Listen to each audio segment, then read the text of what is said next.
Vimos recientemente ataques a carabineros de Chile, uno baleado en Puerto Varas y otro también baleado en Talcahuano, un tercero víctima de golpizas en la Alameda. Hemos sabido de autoridades comunales amenazadas por bandas narco, con cadáveres frente a su domicilio, precios por sus cabezas incluidos, auge de las economías ilícitas, millonarias pérdidas por robo en el agro en la zona central, lo mismo en la industria del salmón en el sur y con la minería en el norte, robos. Homicidios a la baja, pero drogas y armas al alza, secuestros y extorsiones en su pic, en fin. Y con todo esto pasando, un cambio de gobierno. Sale Gabriel Boric y entra José Antonio Kast. Y como detalle, nuestro país en un conflicto entre un conflicto de dos superpotencias. Estamos como siempre con Pilar Lizana. Ella es especialista en seguridad, en crimen organizado, en defensa y es directora ejecutiva de Volpe Consulting para hablar de todas estas cosas en nuestro primer capítulo de esta segunda temporada de Zona Criminal. Pilar, muy bienvenida, gracias por estar acá como siempre. Hola Francisco, ¿cómo estás? Muy ya bien. Lo echaba de menos. Sí, echaba de menos el programa, aquí la conversación contigo y la verdad es que es un tema bastante relevante, urgente y es donde el gobierno ha puesto su prioridad, así que feliz Vamos de a estar ver qué conversando. pasa, ojalá que cosas buenas. Así es. Oye Pilar, quiero que partamos haciendo un repaso más o menos general del estado de cosas en materia de seguridad en este periodo presidencial de Gabriel Boric 2022-2026 que acabamos de dejar atrás y de cara a lo que se viene con el periodo presidencial de José Antonio Kast 2026-2030. ¿Qué se puede decir así en términos generales del panorama de seguridad en estos últimos 4 años? Sí, ya no todavía detalles porque entraremos a verlo, pero en términos generales. Mira, aquí con respecto a lo que pasó en el gobierno de Gabriel Boric hay varias cosas que no se nos pueden olvidar, que son las agendas políticas que tenían ciertos partidos y cierto sector del entonces oficialismo, porque esas agendas políticas van a volver a salir en algún minuto. Hubo sí un cambio importante desde el inicio del gobierno. Yo te diría que esto comienza quizás con la ex ministra Toá, de cómo enfrentar la seguridad cuando en el fondo se toma la decisión de avanzar en el fast track de seguridad. Luego de que pierden el plebiscito constitucional en septiembre. Y también coincide con la muerte de 3 carabineros el primer trimestre del 2023. Entonces, agosto.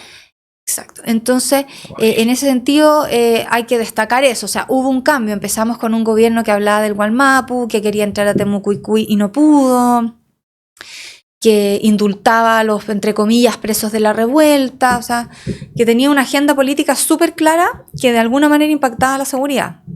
Lo que pasó fue que la percepción de inseguridad se fue a las nubes, los homicidios también, tuvimos la tasa de homicidio más alta el 2022, entonces tuvo que tener un cambio y eso también se agradece, porque en el fondo sin ese cambio hoy día no estaríamos como estamos. Claro, son agendas políticas. Tú mencionabas que había agendas políticas que está por verse si es que, o sea, todavía hay que probar que ese cambio que se produjo desde septiembre en adelante Exacto. Fue genuino y no solo por cuestiones de administración o de condiciones de posibilidad. Exacto, pero de alguna manera igual se agradece ese cambio hacia carabineros, hacia las policías, en el fondo el respaldo que se empezó a dar a la institucionalidad, porque la verdad es que esos 4 años fueron años sumamente críticos y la institucionalidad nos mantuvo a flote, o sea, por eso pudimos desarticular grupos del Tren de Aragua, por eso avanzamos en mejorar indicadores de seguridad, porque la institucionalidad hizo su trabajo, a pesar de la agenda política.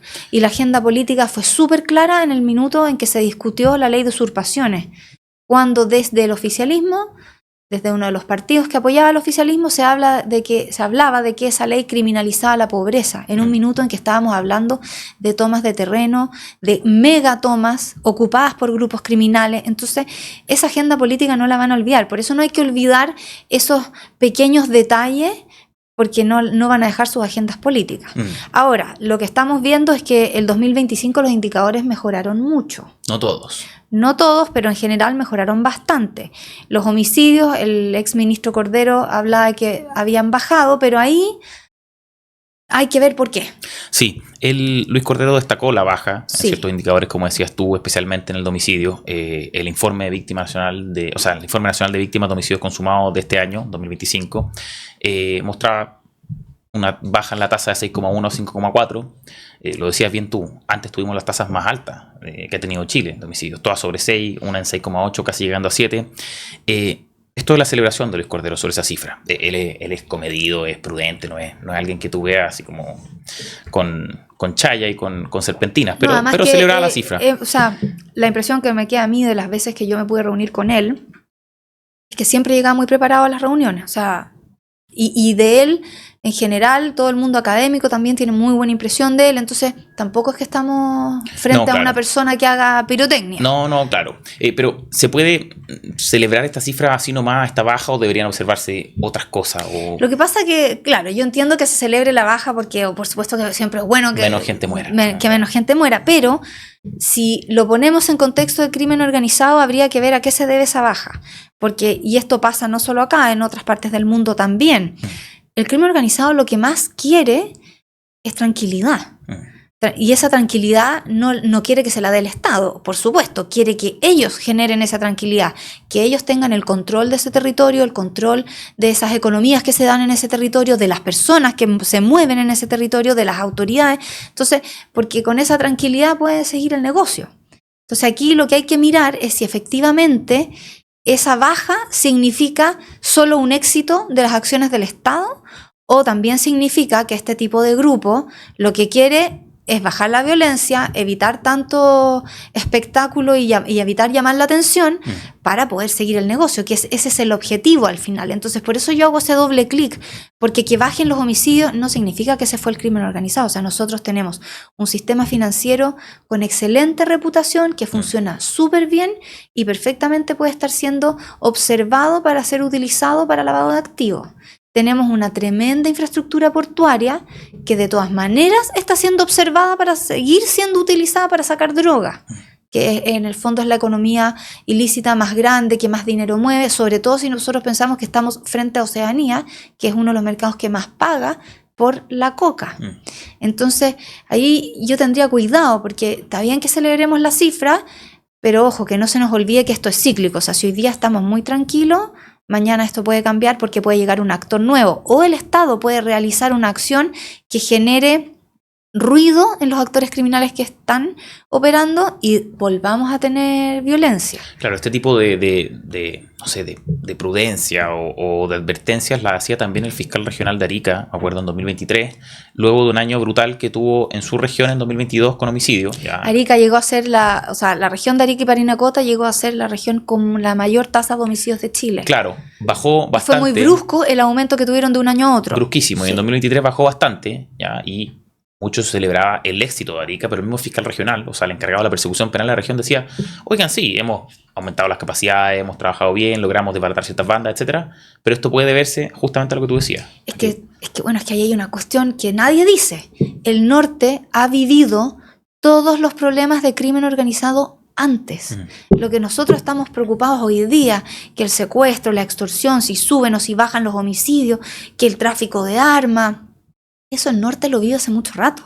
Entonces ellos ya, sobre todo quienes están persiguiendo este tipo de grupos y estudiando este tipo de grupos, saben que esta cuestión es cíclica.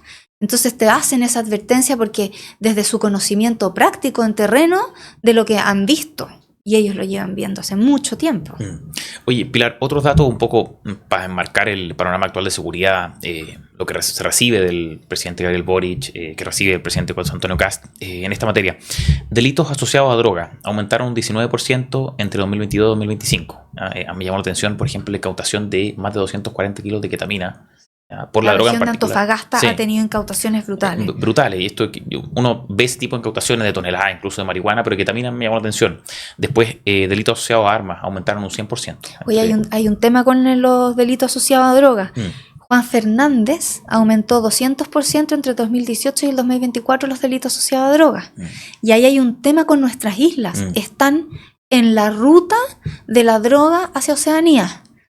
Pueden ser paradas, pueden ser acopios, pueden ser muchas cosas. Y lo que se ha visto, sobre todo en Centroamérica, cuando las islas están en la ruta de la droga hacia mercados importantes, hay un deterioro sumamente brusco en la seguridad y en la calidad de vida de las personas de esas islas. Entonces hay que mirarlo también con harta cautela, porque de repente se nos olvidan, están muy lejos. Está muy lejos, entonces, no aparece en el programa nacional.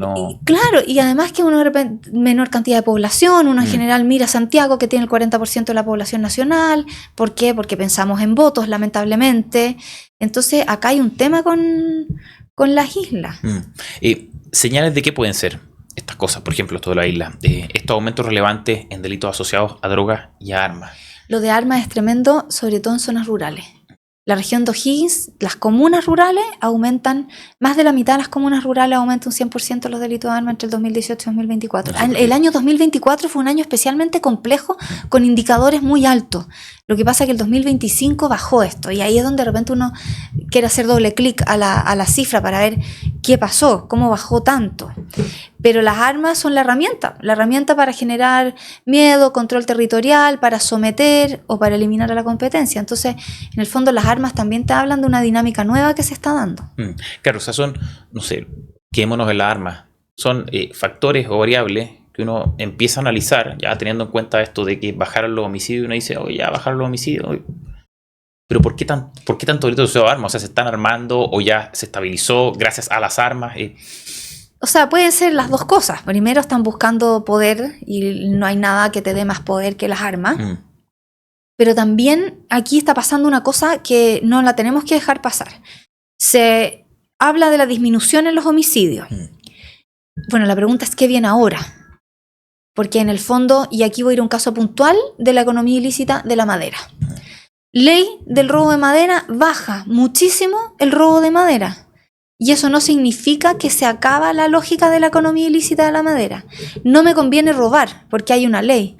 Bueno, pero me conviene cobrarte una extorsión por circular. Claro, peaje. Exacto. Entonces yo sigo lucrando con la madera, pero de otra forma.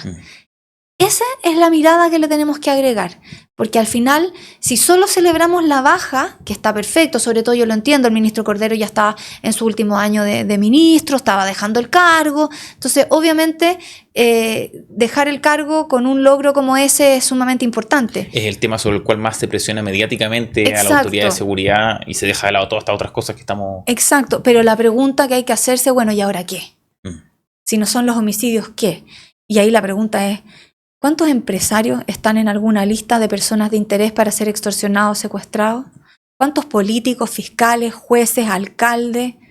¿Existe o no existe esa lista? Bueno, esos son dos delitos, el secuestro, la extorsión o los secuestros extorsivos, que aumentaron brutalmente en este periodo. O sea, aumentos explosivos con cifras que no habíamos visto antes.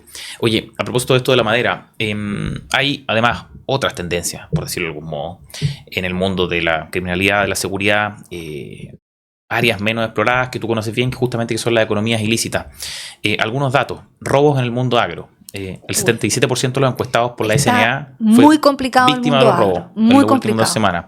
Robo en el mundo salmón, pérdidas millonarias que se calculan entre 70 millones de dólares al año. Oye, un camión de salmón vale 200 millones. Por eso. O sea, y en minería son pérdidas de entre 250 y 500 millones de dólares. ¿Qué es lo que hay que observar en esos mundos en específico? ¿En qué debería tener puesto el ojo el gobierno entrante? Mira, aquí hay dos cosas. Y hay una que se la escuché a Pablo Ceballos y que la verdad me hizo bastante sentido. Él hablaba de economías de resiliencia. Porque todos sabemos que Pablo Ceballos está estudiando grandes grupos criminales a lo largo de América Latina. Estuvimos con Pablo la semana pasada o anterior hablando de su libro sobre religiosidad. Entonces, resulta que en estas organizaciones, obviamente que el que se queda con la mayor ganancia son los que están arriba. Bueno, ¿qué pasa con los que están abajo? Algo tienen que hacer. Y empiezan a aparecer en Sao Paulo, por ejemplo, me contaba hace un par de años atrás el ex agregado policial de Brasil, bueno, robos de celulares, porque están buscando cómo ganar plata distinto a nutrir a la organización.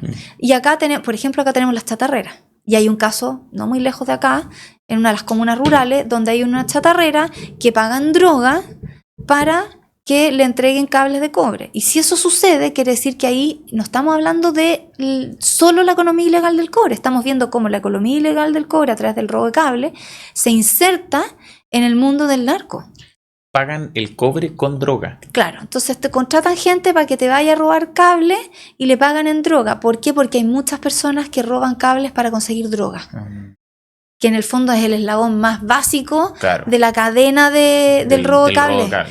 Pero en el fondo se aprovechan de esas personas que son adictos, que están totalmente ya entregados y no pueden controlar el consumo, entonces les pagan en droga y les traen los cables. Y eso en distintos otros tipos de economía. El agro está sufriendo muchísimo con el robo y el contrabando de agroquímicos. Y ahí también te pasa mucho que tenemos legislación desactualizada, que muchas veces se generan zonas grises que pueden ser explotadas por este tipo de grupos, y aquí empezamos a ver la relación, porque no todo es crimen organizado, obviamente, lo que pasa es que lo hemos transformado a todo en crimen organizado, pero el grupo de delincuencia común chileno que opera en el campo y que conoce cómo funciona el campo, dónde guardan los químicos, cuándo abren, cuándo cierran, conocen a los trabajadores. Si yo soy un grupo criminal más estructurado y más organizado, que quiero dedicarme al contrabando de esto porque hay un mercado, no voy a ir yo a robarlo. Si tengo un grupo de gallos chilenos locales que viven ahí, que saben cómo funciona, los contrato a ellos. Claro, tercerizan esa... Exacto. Entonces, eso es lo que nos va a empezar a pasar ahora. Vamos a tener economías más chicas asociadas a economías más grandes. Todo se va a ir entrelazando. Una de las cosas que surgió a propósito del tema del agro, en el estudio que hicimos con los municipios rurales, aparece esta interacción: delincuencia común, crimen organizado, economías ilícitas.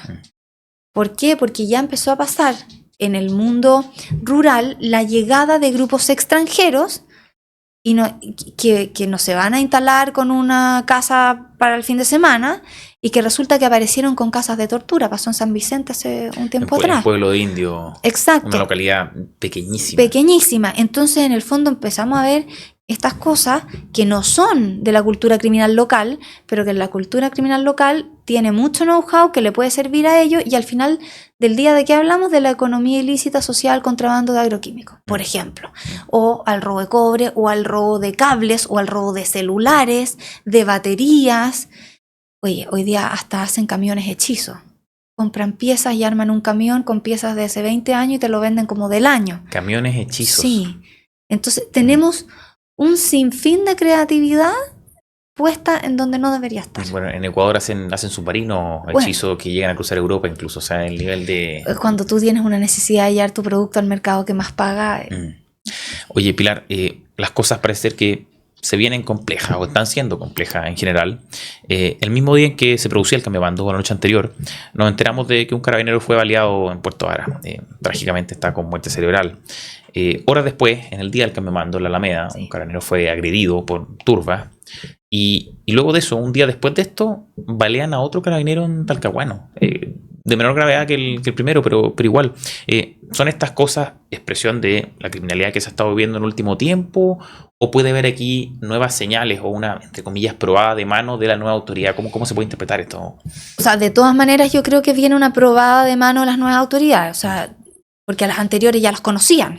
Entonces ya sabían cómo funcionaban. Y llega un nuevo gobierno con un discurso comunicacional muy potente que vamos a tener que ir a probar hasta dónde llegan. Claro. Entonces acá, al final del día, si es que las personas que dispararon a estos carabineros, que atacaron en la Alameda, que generaron las barricadas y apedrearon los autos de las autoridades, no tienen una sanción, ya vamos a saber cómo viene la mano. Entonces, claro, en el fondo tenemos que probar hasta dónde podemos llegar. O sea, es importante la reacción que tenga el gobierno inicialmente con respecto a todos estos casos. Es fundamental. Más allá de lo que ya venía planificado, o sea, de los decretos para desplegar más fuerzas armadas, de este plan escudo fronterizo, que son todas cosas que ya venían planificadas. Pero acá lo más importante, y el presidente dio una señal muy buena a mi gusto, cuando él dice los vamos a buscar, los vamos a encontrar, los vamos a juzgar. Sí. Eso es súper importante. Pero esa es una señal comunicacional. Ahora lo que nos gustaría ver es que los busquen, que los encuentren, que los juzguen y que reciban el castigo que corresponde. Claro. Porque también te puede pasar que los buscamos, los encontramos, los detenemos y nos quedamos entrampados en un poder judicial que no le da el castigo que corresponde. Entonces, esos detalles no son tan detalles, finalmente. Claro. Pilar, la nueva ministra de Seguridad, Trinidad Steiner, luego del ataque brutal en Puerto Vara, además de ir a la zona, se dirigió al CENCO, a la Central de Comunicaciones de Carabineros de Chile, para entregar un mensaje que se transmitió en las 224 comisarías del país. Y decía lo siguiente, en resumidas cuentas: el Estado de Chile los reconoce, los valora y los respalda. Sé que detrás de cada uniforme hay una familia que espera. Por eso hoy quiero que sientan algo con total convicción. No están solos. Detrás de ustedes están más de 19 millones de chilenos. ¿Qué te parece el mensaje de la ministra y cómo la ve a ella en el cargo? Mira, bueno, es súper bueno porque de alguna manera este tipo de mensajes siempre levanta la moral de Claro, un mensaje, decíamos, que se transmitió en las 224 comisarías que escuchaban ahí alto parlante. Y es importante porque también venimos de un gobierno anterior que no partió con ese espaldarazo. Entonces es importante que eso pase, pero también hay que tener en cuenta que el carabinero no es carabinero para que el ministro o el presidente de turno les diga que los va a apoyar. Claro. Si es carabinero porque quiere realmente servir a su patria. Y eso es clave. Ahora, lo que no puede pasar es que el servir a su patria se vea mermado porque no se sienta apoyado por su institución. Porque el ministro lo puede apoyar o no, pero el ministro cambia. Entonces, acá lo que tenemos que ver, o sea, esto no quiere decir que no me parezca el mensaje de la ministra. Encuentro que es un tremendo mensaje de apoyo y de levantar la moral de esos policías. Pero acá necesitamos ver a una institución de carabineros, a una institución de policía civil, a las instituciones detrás de sus funcionarios. Porque al final del día, cuando los ministros cambian, la institución es lo que queda. Entonces es importante que ese mensaje de la ministra no solo resuene como mensaje de la ministra, sino que se quede en esa institución y que si la ministra no está, esa institución esté detrás de esos carabineros, que detrás de esos carabineros estén los chilenos, que son los que siempre vamos a estar ahí, y al final el político está mientras le dura el cargo. Claro. Pilar, para ir cerrando un poco esta sección de cuestiones más generales sobre el panorama de seguridad, sobre esto del país que recibe el presidente Kast y el que deja el presidente Boric, otro tema que yo veo con bastante preocupación son las amenazas a autoridades. Lo vimos todo a la alcaldesa Delfino, Karina Delfino de Quinta Normal, le dejaron un cadáver de una mujer en una caja frente a su casa. A la alcaldesa Javiera Reyes de Los Espejos, ella denunció que su cabeza tenía un precio puesto por bandas narco de 100 millones de pesos. Y bueno, también hay encuestas que dicen que más del 70% de los alcaldes de la región metropolitana están amenazados. ¿Esto está avanzando? O sea, el desafío a la autoridad por parte de delincuentes o grupos criminales, ya en términos más directos. Bueno, ahí está la pregunta de qué es lo que viene. Bajan los homicidios, pero esto no se va. Claro. Sigue de otra manera. Entonces, y efectivamente, hoy día los alcaldes están haciendo una pega súper compleja en materia de seguridad. Se han transformado en algo así como la primera línea, porque sobre todo en las zonas rurales, donde a quien le vaya a pedir algo es al alcalde. Quizás en zonas urbanas es distinto, pero en el fondo acá va a haber que repensar quiénes son esas personas de interés a las que tenemos que ponerle seguridad. Y los alcaldes van a tener que estar dentro de esa lista. Ya no solo fiscales, policías, jueces. Entonces, acuérdate que en Casablanca, no, fue en Curacaví, que asaltan una casa y con el auto del dueño de casa lo atropellan y al rato después la mamá de ese delincuente se lo va a entregar al alcalde. Sí. O sea, una cosa de locos cuando ¿qué hago, digamos? Pero en el fondo son cosas que están pasando y que van a seguir pasando y que vamos a tener que empezar a pensar cómo los protegemos, porque no le podemos decir al alcalde, señor, que es en su oficina. Claro, son personas de terreno. O sea, el alcalde tiene que estar en la calle porque lo tienen que ver los vecinos, tiene que estar constantemente activando y desactivando acciones para solucionar los problemas de su comuna. Entonces, ahí sí vamos a tener que empezar a pensar, quizás ponerle algún tipo de protección distinta. Bien, Pilar, una breve pausa aquí en Zona Criminal, solo unos segundos y ya volvemos para seguir conversando sobre el panorama general de seguridad en nuestro país y los desafíos en materia de seguridad nacional. No se vayan, volvemos enseguida. Pilar, en 2019, en octubre de 2019, Chile vivió momentos dramáticos. ¿Cómo olvidarlo? Estaba ahí en la Alameda. Bueno, quizás lo viste mejor que muchos. Momentos dramáticos como la quema del metro, fueron muchas estaciones en simultáneo, de hecho. Riesgo en infraestructura crítica, inteligencia que no operó como debiese, en fin. Hechos que yo creo que nos hicieron pensar lógicamente que no todo trataba de cuestiones de seguridad pública y orden público. Algo superó o desbordó los hechos de ese momento y algo supera o desborda todo este panorama que nosotros estábamos comentando de seguridad en general, de seguridad pública, asociado a homicidio, narcotráfico, robo, ese tipo de cosas. Algo desborda, o sea, existe un abordaje de los problemas de seguridad que va más allá de la seguridad pública y que va más allá de, por ejemplo, eso, de contar que los homicidios disminuyen. Es algo con lo que tú, yo creo, correctamente más insistido, que es la seguridad nacional. ¿Qué es esto de seguridad nacional y en qué se distingue de la seguridad así a secas como solemos tratarlo? Pregunto para que intentamos por qué podríamos estar con deficiencias en esas materias. Sí, mira, es que bueno, no existe así como una definición de seguridad nacional, pero básicamente cuando hablamos de seguridad nacional, que hoy día está muy manoseado política e ideológicamente el término en Chile, pero en el fondo la seguridad nacional tiene que ver con la seguridad del Estado, que supera a las instituciones policiales y a la delincuencia callejera. O sea, estamos hablando de un evento que puede desestabilizar al Estado, ya no un gobierno, ya no en un área puntual, o sea, amenaza el desarrollo y el correcto funcionamiento del Estado, amenaza la democracia, o sea, estamos hablando de que todas nuestras autoridades quedaron superadas con un evento de ese tipo cuando hablamos de seguridad nacional. Y ahí hay temas súper interesantes y que hay países que sí lo tienen, que definen, por ejemplo, al crimen organizado como una amenaza a la seguridad nacional. ¿Por qué? Y que el ataque vuelva al tema de crimen organizado, pero es que es un súper buen ejemplo, porque este tipo de grupos criminales, estamos hablando de carteles estructurados, profesionales, que contratan abogados, contadores, ingenieros, etcétera. Estamos hablando de una empresa ilegal, hecha y derecha. En el fondo ellos amenazan todos los niveles, porque van a buscar comprar al ministro, al parlamentario, van a querer pagar una campaña presidencial para después cobrar favores, van a querer influir en las leyes que se pasen en el Congreso solamente para que les convenga el negocio. Afectan las cadenas de valor, afectan la inversión, el desarrollo, la generación de empleo, y para qué decir el impacto que tiene en el tejido social, en los niños, en los jóvenes. Entonces ahí estamos hablando de un problema que supera la labor policial, pero que la labor policial es un eslabón muy importante. Un elemento integrante de este macro Exacto, concepto. Porque en el fondo necesitamos policías que los persigan, necesitamos fiscales que presenten los casos, jueces que los sancionen, una policía, en el caso de nosotros, de carabineros, que haga medidas preventivas. O sea, cada institución tiene algo que decir, pero un evento como ese supera largamente a un Ministerio de Seguridad, a una policía, a una fiscalía.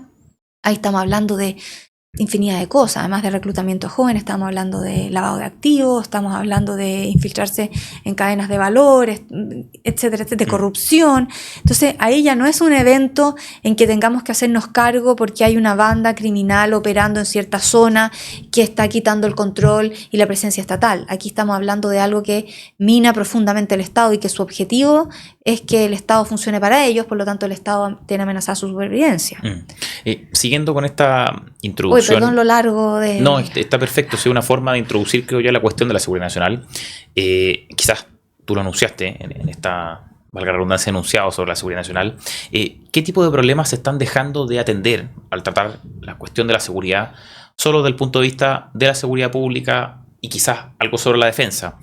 Por ejemplo, si el combate al crimen organizado y al terrorismo son de tuición, entre comillas, del Ministerio de Seguridad Pública, y estamos hablando en verdad de amenaza de seguridad nacional, ¿no nos estamos quedando cortos en la persecución, investigación? Nos estamos quedando cortos en todo. O sea, chuta, yo hago esto, parezco disco rayado de repente, hay personas que ya me han escuchado y quizás ya lo estoy lateando, pero... Yo creo que siempre es bueno repetirlo en el fondo, en todo caso. Tú necesitas que el Estado funcione articuladamente. Eso, en teoría, claro, suena muy bonito y que alguien venga y diga lo que tienen que hacer y que los coordine. En la práctica es muy difícil porque tenemos una cultura institucional que los lleva a trabajar de manera separada, pero no es imposible. Y la verdad es que, mira, a Italia el 92 le tuvieron que matar a un juez antimafia. A Estados Unidos el 2001 le tuvieron que botar las Torres Gemelas. ¿Para qué? Para darse cuenta que tenían que generar trabajo conjunto. A nosotros ojalá que no nos maten ningún juez y no nos voten ningún edificio, para que nos tengamos que dar cuenta de que tenemos que trabajar en conjunto. Y aquí quizá el comienzo va a ser más difícil, porque vamos a tener que, de alguna manera, obligar ese trabajo conjunto. Pero no sacamos nada con tener en la ley del nuevo Ministerio de Seguridad Pública el ecosistema de seguridad pública, porque tiene un apellido, sigue siendo pública. Nosotros necesitamos que entre el presidente de la República y los ministros exista alguien con el poder necesario para que sentarlos a todos en la mesa a conversar. Antes de pasar a ese alguien con el poder necesario que siente todos en la mesa a conversar, a todos los actores, si hubiese que definir para Chile sus tres principales amenazas de seguridad nacional, ¿cuáles crees tú que podrían ser estas? A grandes rasgos, no digo así. Yo te diría que la corrupción es algo que tienes que abordar ahora. Y cualquier tipo de corrupción. porque nosotros somos un país muy atractivo para que el grupo criminal de estos que estamos hablando de mayor nivel, profesionales organizados que contratan gente, infiltre Chile, ya sea para ocupar nuestra infraestructura o para lavar dinero. Y ahí la corrupción es clave para poder realizar esas dos acciones. Entonces, la corrupción la tenemos que mirar ya no como que mejoramos o empeoramos en el índice de percepción de corrupción. La tenemos que mirar como una situación que realmente puede amenazar al Estado. Aunque no sea corrupción del crimen organizado. Porque quizás hay eventos que no son corrupción de crimen organizado porque no están generados por el crimen organizado, pero te están demostrando que se puede corromper al Estado. Y eso no puede avanzar en ninguna parte. Y eso tiene que ser meta de Estado. Tiene que ser meta de Estado de que nuestros niños estén protegidos y no los recluten los criminales. Finalmente, porque al final lo que uno necesita es identificar esos eventos que amenazan la supervivencia del Estado, y el crimen organizado es uno de ellos.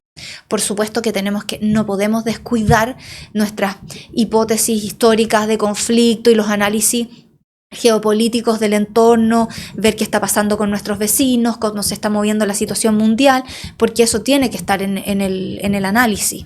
Lo que pasa es que hoy día nos ha aparecido un problema distinto a los problemas tradicionales que se llama crimen organizado y que de alguna manera afecta por igual a todas las instituciones del Estado.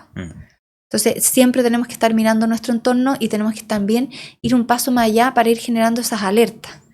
Entonces, de todas maneras, un tema de seguridad nacional es crimen organizado. De todas maneras, un tema de seguridad nacional es proteger nuestras inversiones. ¿Proteger nuestras inversiones en qué sentido? En el sentido de que tenemos que fomentar a un país seguro, ordenado, serio, para que sigan llegando las inversiones. ¿Por qué? Porque queremos avanzar hacia el desarrollo.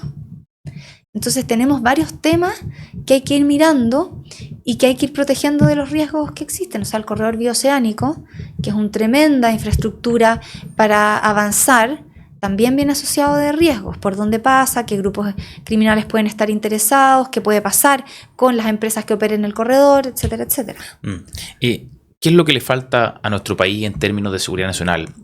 Uno sabe que hay órganos o elementos de la administración estatal que se relacionan con la cuestión de la seguridad nacional, que son derechamente organismos de seguridad nacional, pero ¿qué es lo que nos falta? Porque estamos hablando de la necesidad o las carencias en esta materia. Porque necesitamos que se sienten todos a la mesa a conversar, no en un comité político, que tengan una estructura real, que el presidente, que es el conductor político de la seguridad y define sus lineamientos, sea capaz de traspasar estos lineamientos a sus ministros y que sus ministros los traspasen a los subsecretarios y que esto fluya hacia planes operativos y tácticos que terminen con buenas conclusiones.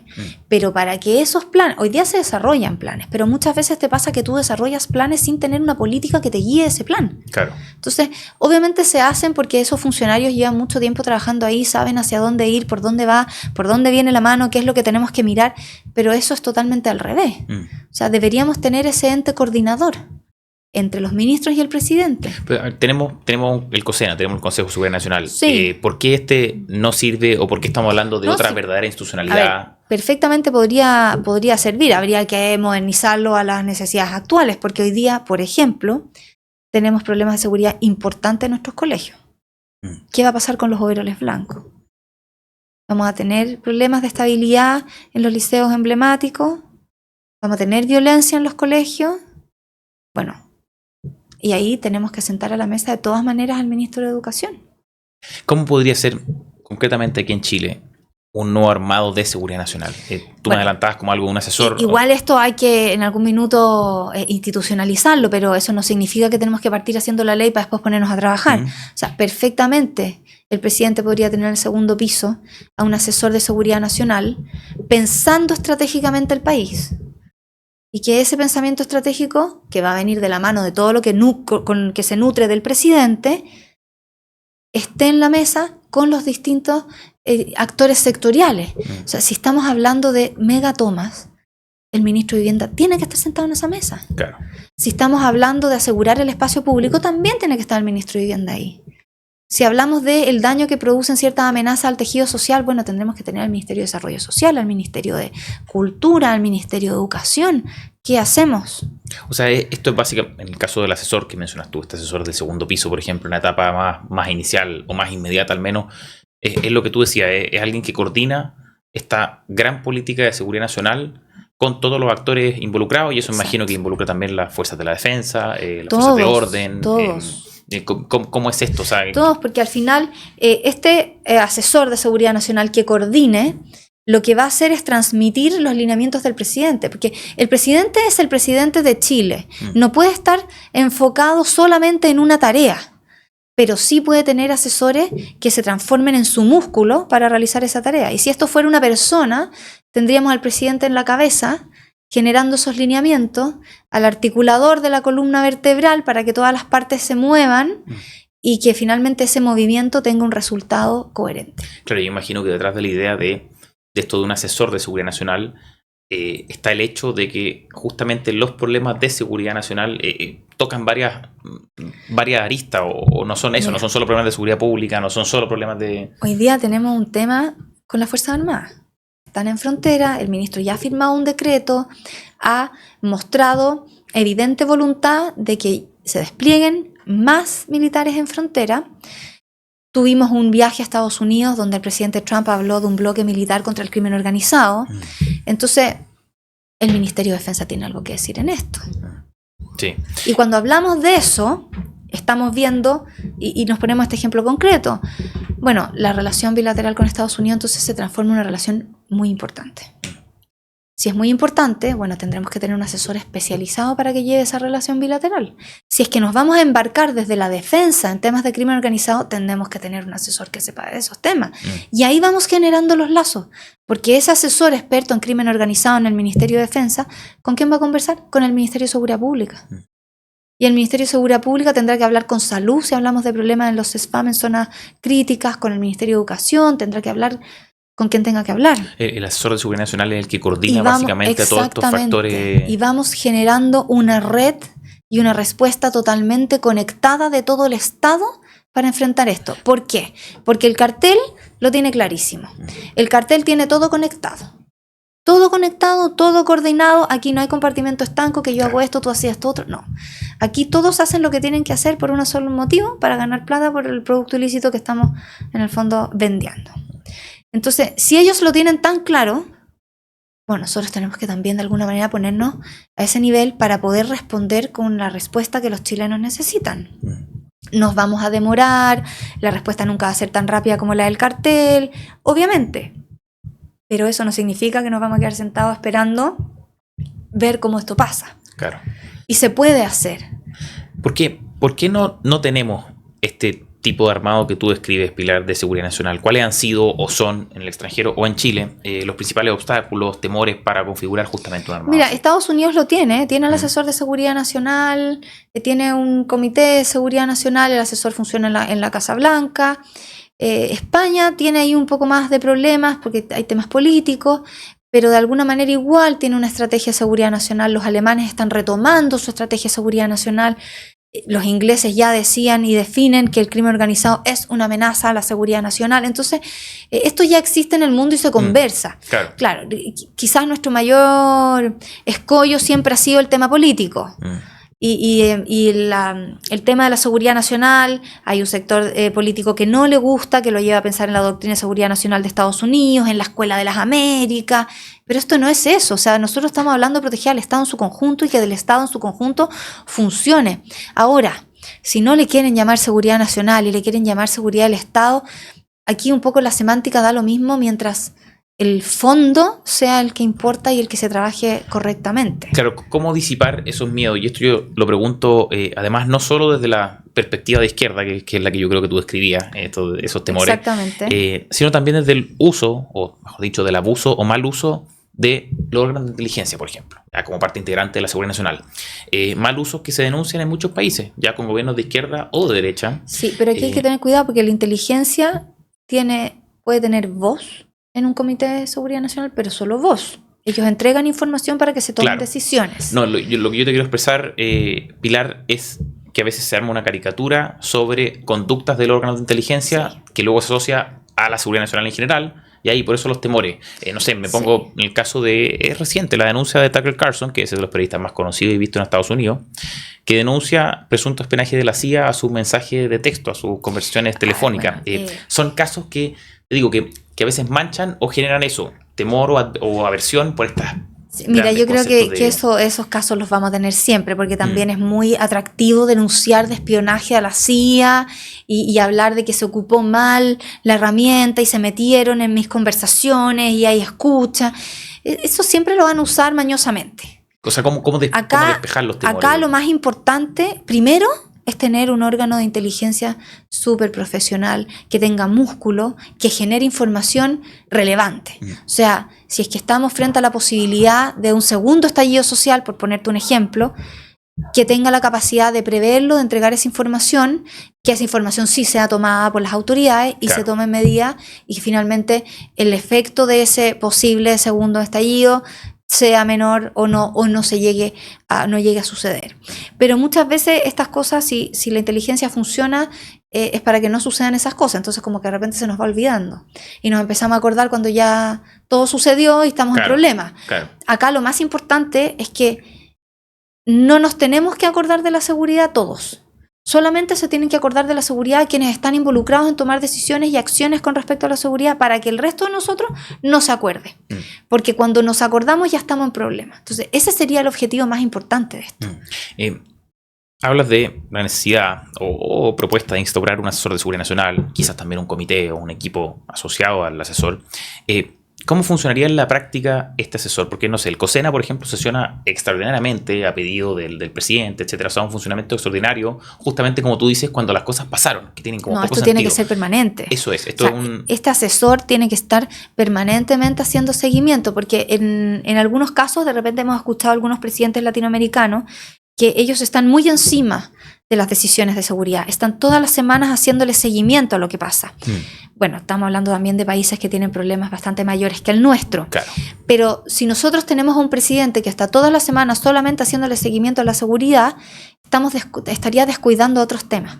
Entonces, ese seguimiento permanente, esa comunicación permanente para hacer esa perspectiva, la tiene que generar este ente, para que todos trabajen y cuando salte una alerta, esa alerta llegue por el canal que corresponde. Claro, y si es que se puede estar anticipada o están prevenidas. Exacto, y para eso necesitamos un ecosistema de seguridad que incluya a todas las instituciones.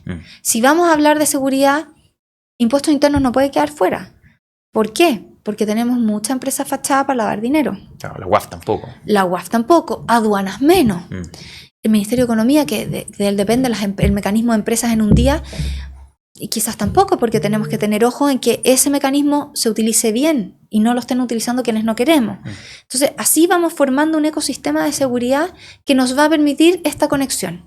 Y después, ojalá poder avanzar, esto ya es bastante ambicioso, pero en flujos de información relevantes hacia la inteligencia. ¿A qué te refieres con...? Que no tengamos que estar pidiéndole a la aduana información sobre inteligencia, que tengamos esa conexión rápida para que la aduana nutra también la inteligencia del Estado, porque la aduana no es un sistema de inteligencia, no es una agencia de inteligencia. ¿Y no está constantemente proporcionando información a No, porque hoy día nosotros tenemos inteligencia militar e inteligencia policial, y está la inteligencia penitenciaria, pero no está dentro de la ANI.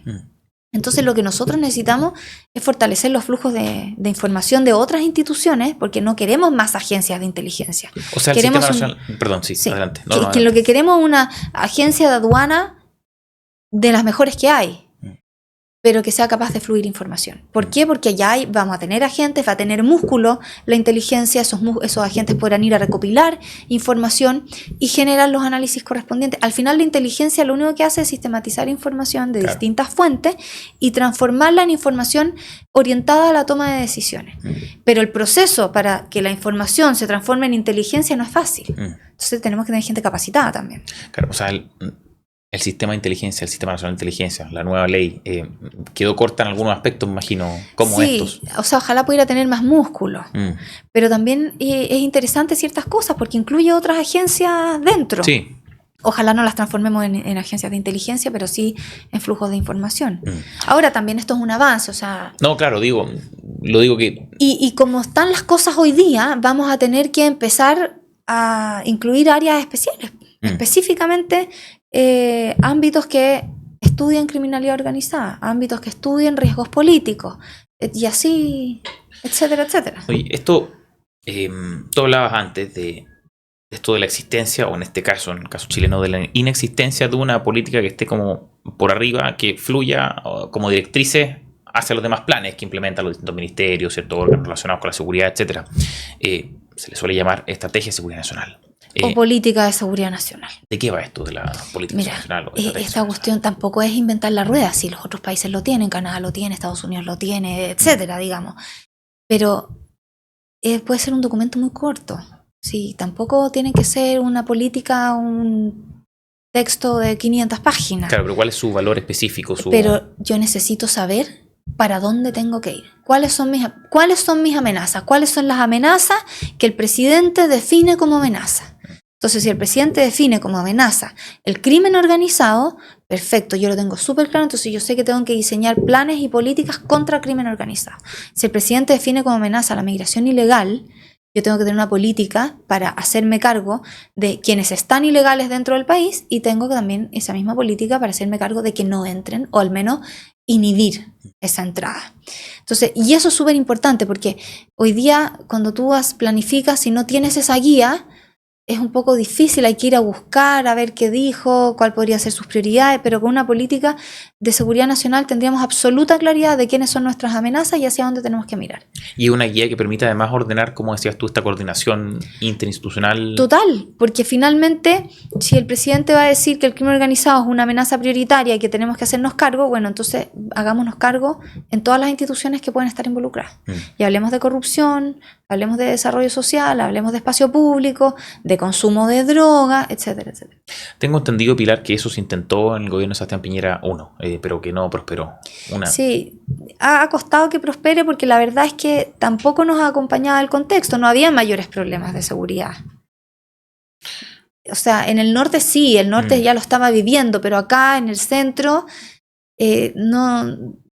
todavía estábamos mirando otras cosas, todavía pensábamos que esto pasaba en otros países y no pasaba acá. Efectivamente, el expresidente Piñera lo empujó en su primer y segundo mandato. En el segundo avanzó un poco más porque ya algunas luces de que esto se venía habían, pero el contexto que nos ayuda a empujar todo esto surge en los últimos 4 años, que es cuando se hace visible. ¿Qué aspectos clave así debería contener esa estrategia? Así bien estructurado. Son ver amenazas, ver los riesgos de que se produzcan esas amenazas. O sea, lo más importante es saber cuáles son las amenazas y riesgos que define la administración de turno. Eso es lo más importante. Y después con eso claro, seguir avanzando a cómo enfrentarlo. Pero el cómo enfrentarlo no lo responde la política.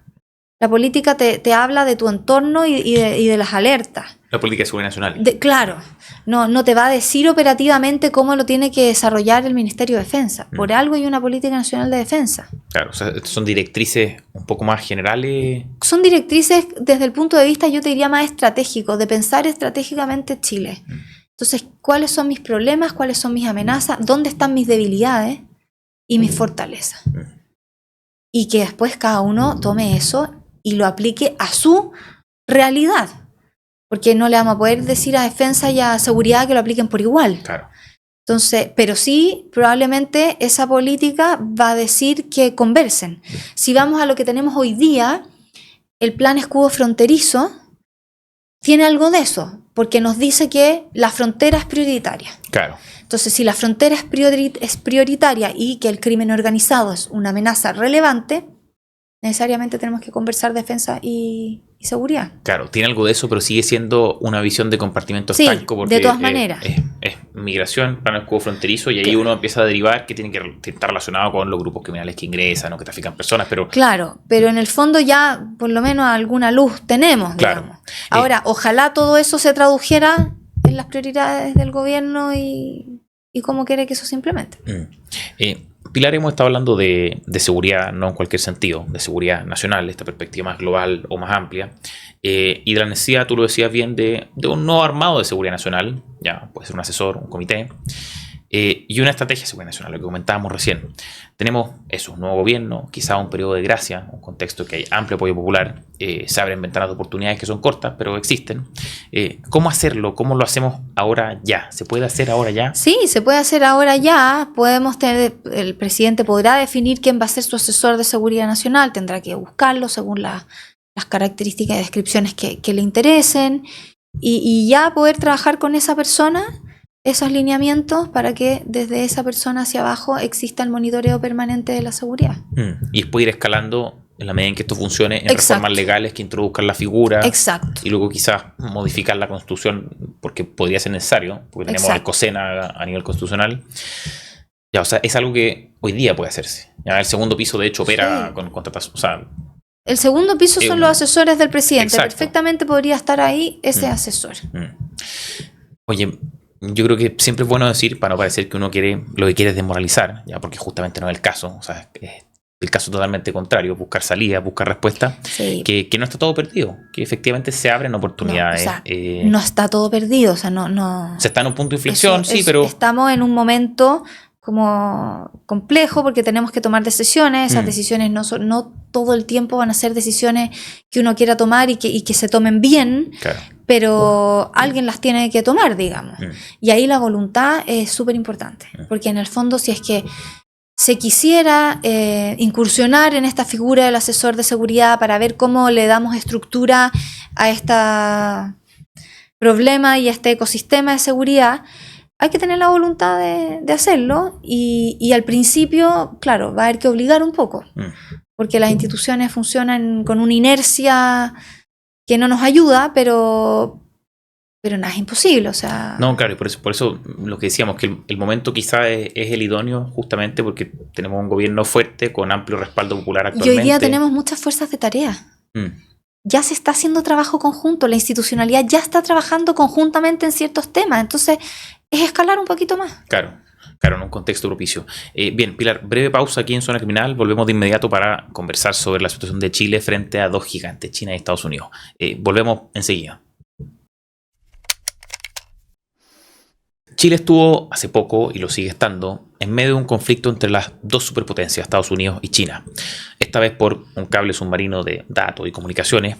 Y digo esta vez porque si ayer fue el cable chino, mañana puede ser cualquier otra cosa. Otro recurso estratégico, otra infraestructura estratégica. Alguna vez fueron los pasaportes. Claro, cualquier otro elemento relacionado con nuestro país que los dos gigantes consideran relevante para sus intereses. Pilar Lizana, hoy eres especialista en criminalidad, seguridad, narcotráfico, etcétera, pero antes trabajaste más de 10 años en defensa y escribiste hace poco una columna llamada Entre dos gigantes. ¿Cómo viste, así en términos bien generales, este conflicto que se produjo respecto del cable chino? Sí, yo no hablo mucho de estos temas como más internacionales porque como mi experiencia y mi expertise es seguridad y criminalidad, pero en este caso, claro, pues escribí de esto porque a mí me tocó administrar en su minuto dos gigantes. Pues yo me di muchas vueltas por el Ministerio de Defensa, fueron 10 años, pero siempre esos 10 años relacionada con Norteamérica y Asia-Pacífico, relacionada con Estados Unidos y con China principalmente. Entonces, me tocaba de alguna manera administrar esos dos gigantes desde seleccionar los temas para las reuniones bilaterales, desde participar de las reuniones en donde se decidía a qué nivel íbamos a tener la reunión, si era a nivel de jefes de división, a nivel de analistas, más de especialistas, a nivel político. Entonces, y muchas veces no era fácil administrar a estos dos gigantes, porque uno por parte de Estados Unidos, que es nuestro socio político estratégico, y China, que es nuestro socio económico estratégico, como le llamo yo, es complicado, y la verdad es que tú hablabas del cable, pero en su minuto fueron los pasaportes y el 5G y un montón de temas que hoy día efectivamente esas decisiones ya no son solamente de inversión. O sea, porque de partida para ninguno de ellos pasa por una decisión de inversión. Entonces hay que poner esto sobre la mesa porque cuando los pasaportes se entregó la licitación a China, después se le quitó la licitación y se le volvió a entregar a quien tenía la empresa con la licitación anterior. Bueno, pasó que nuestras cerezas venían, entre comillas, con COVID y las dejaron fuera. Claro, eso nos dijeron. Entonces, las repercusiones pueden ser políticas también. Y yo me acuerdo también del caso de Australia, cuando Australia de alguna manera apoya a Trump cuando habla del virus chino, cuando estábamos en pleno COVID, y empieza a culpar a China por que se haya diseminado esta pandemia. Bueno, los chinos dijeron que no compraban más carne a Australia, y eso también es un impacto sumamente importante para Australia. Entonces hay que administrar estos gigantes, y en esa administración los gigantes tienen muy claro lo que necesitan, tienen súper claro cuáles son sus intereses y cuál es su interés nacional. Y cuando van a venir a pedirle algo a Chile, no se lo van a pedir por cualquier cosa, se lo van a pedir porque ese algo, sea lo que sea, está dentro de su interés nacional. Ahora, lo que no se nos puede olvidar a nosotros es nuestro interés nacional. Claro, tú dices que el cable es solo un ejemplo de esta dicotomía China-Estados Unidos a la que está enfrentado nuestro país, y que no está ni cerca del fondo del problema. ¿Cuál es ese fondo? No, porque del al problema? final podemos estar discutiendo eternamente si le damos el cable, si no le damos el cable, si vamos con los chinos, si vamos con los americanos, si firmó o no firmó el papel. Podemos conversar de miles de cosas superficiales, pero el fondo del problema es que hoy día las decisiones de este tipo tienen que estar acompañadas con una mirada de política internacional, de qué significan estos dos gigantes para nosotros, y lo otro que es sumamente real, y estas no son palabras mías, es lo que yo le he escuchado a Karin Ebensberger muchas veces, el screening de las inversiones. Porque detrás de la inversión china está el Estado chino. Entonces la decisión no es si estamos de acuerdo o no con el Estado chino, es si ese negocio con China es parte o contribuye a nuestro interés nacional. Acá no es estar del lado de uno o del otro. Acá tenemos que estar del lado del interés nacional. Y eso es lo que nos tiene que guiar las decisiones. Cuando se nos olvida eso y vamos al tiro con uno o con otro, estamos desenfocados. Entonces, escribir esta columna fue igual bien raro, porque en general cuando yo escribo las columnas paro como a la mitad, las vuelvo a leer, las repienso. Y esta la empecé a escribir y la terminé de escribir cuando puse el punto final. Claro, estaba ahí.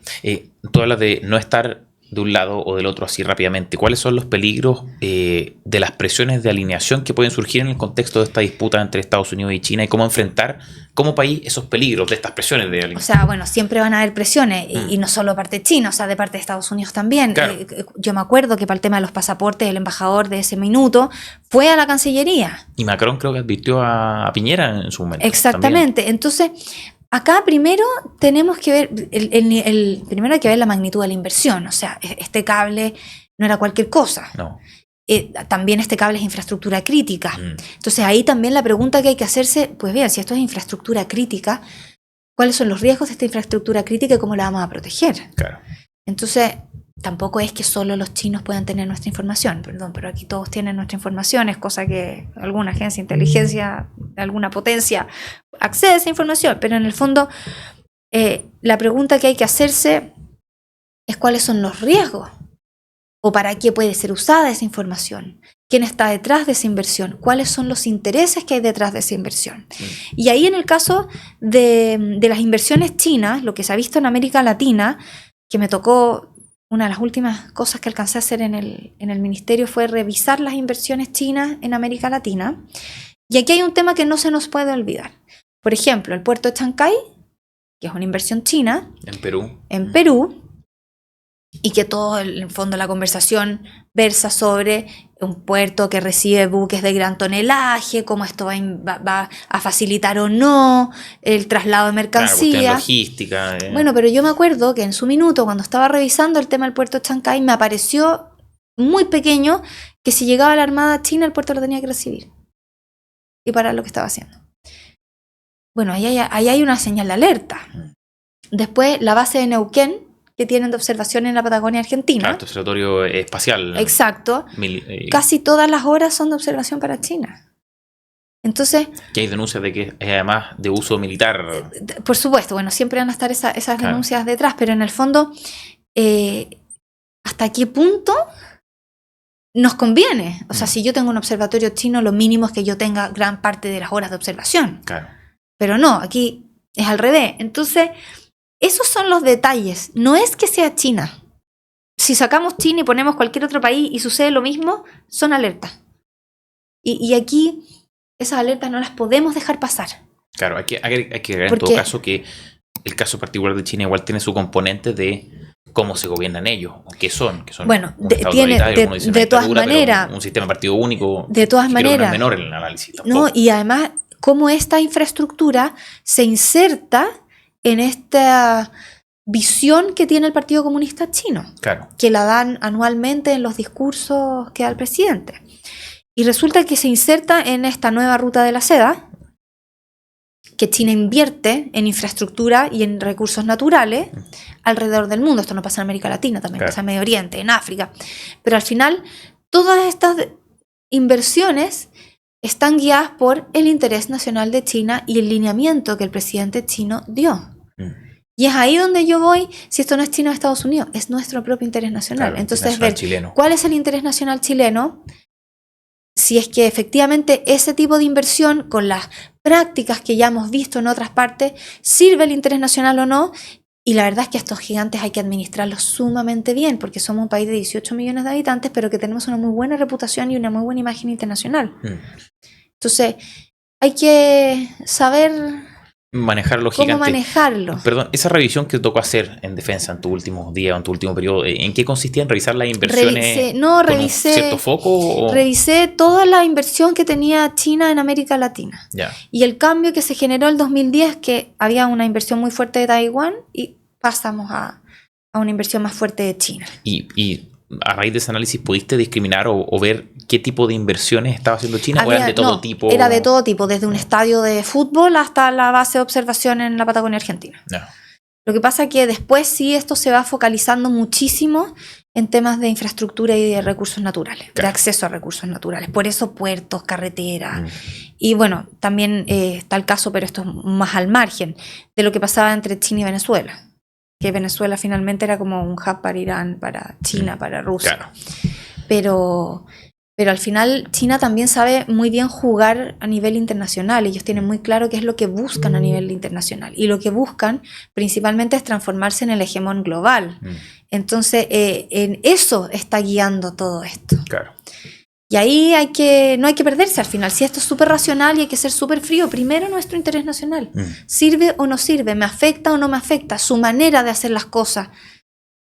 ¿Tiene que cruces o no con mi manera de hacer las cosas? ¿Qué pasa si yo me voy por esta línea? ¿Qué pasa con mi otro socio o terceros socios? Claro, pero es nuestro interés nacional y no ponerse al servicio de un interés nacional ajeno. Exacto. Ahora, ojo, no quiere decir que no hay que mirar a China. O sea, China compra un gran consumidor de cobre y de muchas cosas. O sea, y va para en nuestro nosotros, interés que nos compre cobre. Obvio, y para nosotros es estratégico para eso. Y eso tampoco se nos tiene que olvidar. Claro. Porque el hecho de que sea estratégico y de que cometamos errores como el tema de los pasaportes, de que te lo damos y después te lo quitamos, no nos ayuda a nuestra relación con ese socio estratégico. Entonces, acá son varios elementos los que hay que tener en cuenta para no dañar esas relaciones que tanto nos interesan. Claro, y ese tipo de episodios, por ejemplo, eso, lo que tú decías, todo el pasaporte, después te lo quito, surgen productos justamente de no anticipar o de no tener una visión estratégica sobre estos temas. Bueno, de la política de seguridad nacional. Claro, estas esto definiciones. Tiene que estar ahí dentro. ¿Quiénes son nuestros socios? ¿Quiénes no son nuestros socios? ¿Cómo nos relacionamos con ellos? ¿Cuáles son mis temas prioritarios con cada socio? Tú cuando leí la política de seguridad nacional de Estados Unidos tenías al tiro claro quiénes son sus enemigos. Sí. Y no se pierden en eso. Sí. Y es declarativa, si finalmente las políticas son declarativas. ¿Para qué? Para que todos lo leamos y sepamos cuáles son sus enemigos. Claro. Entonces nosotros no vamos a llegar a ese nivel si no somos Estados Unidos. Pero tenemos que tener cierta claridad sobre quiénes son nuestros socios estratégicos, cómo nos vamos a relacionar con ellos, y ahí hay una labor súper fuerte de la Cancillería. Claro, y podremos ser un país mediano, chico mediano, pero que igual tiene su amenaza, igual esa amenaza está asociada a riesgo, o sea, por supuesto. Será más pequeña, tendremos menos influencia en el concierto internacional, pero siguen siendo importantes para nuestro país. Por supuesto.